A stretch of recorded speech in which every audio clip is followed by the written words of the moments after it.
లభ్యమవుతాయో అక్కడ పరిశ్రమలు డెవలప్ అవుతాయి. అంటే ఇప్పుడు భూకంపాలు అగ్నిపర్వతాలు వద్దనుకుంటామా? కావాలి కదా, కావాలి. మరి అగ్నిపర్వతాలు బ్లాస్ట్ అయిందంటే దాదాపు 100 kilometre surrounding area it will be affected by the volcano. 100 కిలోమీటర్ల ఏరియా వరకు ఎఫెక్ట్ అవుతుంది.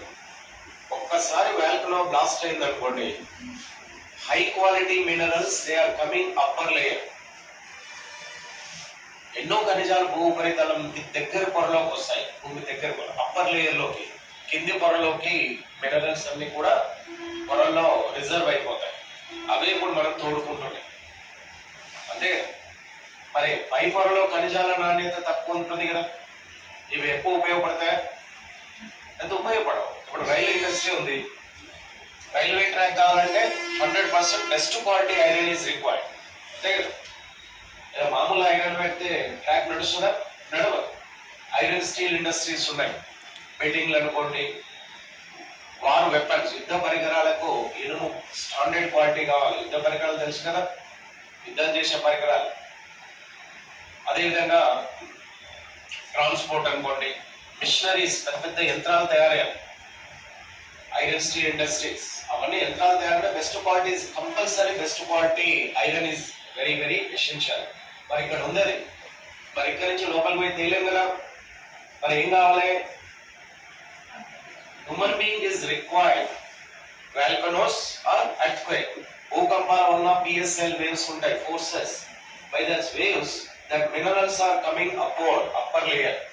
ఓకే, కాబట్టి ఈ విపత్తులు కూడా మానవునికి అవసరమే. సునామీ అవసరం లేదు, సునామీ కూడా అవసరం. ఎలా ఆలోచించండి, సునామీ కూడా మనకు అవసరం. So this is a coastal area. ఇదంతా వాటర్. ఎక్కడ సముద్ర అడుగు భాగంలో భూకంపం వచ్చింది అనుకోండి, దాన్ని సునామీ అంటారు. ఆ సునామీ భూమి అంతర్భాగంలో విపరీతమైన విలువైన ఖనిజాలు ఉంటాయి అన్నది సీబెడ్.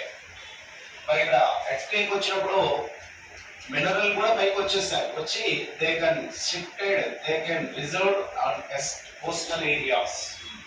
నీళ్లు మాత్రమే మనకు కనబడతాయి, మనిషి చనిపోవడమే కనబడుతుంది. కానీ లోపల ఉన్నటువంటి ఖనిజాలు అనుకోండి, ఇతరత్ర బాగా కాస్ట్లీస్ట్ మినరల్ ఉంటాయి. They all are the reserve on coastal areas.